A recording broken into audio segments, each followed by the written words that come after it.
products module, we're going to have a look at recording product returns. So click on returns,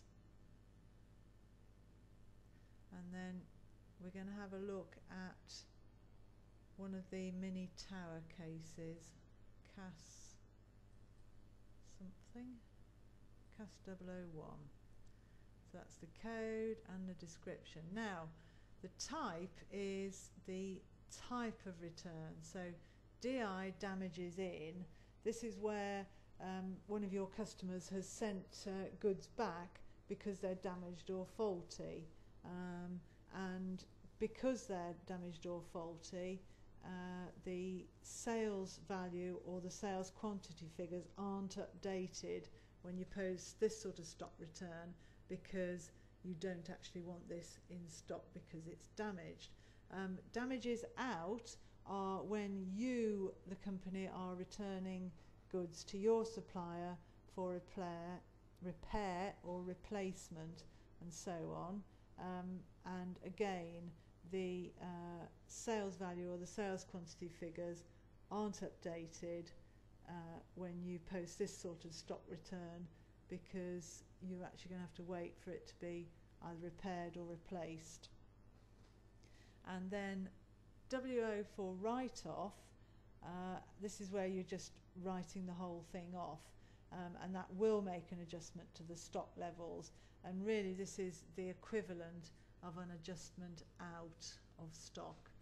So let's say damage is in because somebody's customer's actually returned this, and the reference, that could be something like a returns note from your customer, the date that you're making the adjustment or noting the return, and the reason, which could be, in this instance, let's say that this tower unit has been scratched, or it could be scratched, crushed, pummeled or mashed or run over by a truck. It could be any of these reasons. And then the quantity, and let's hope this doesn't happen too often, and it's just the one.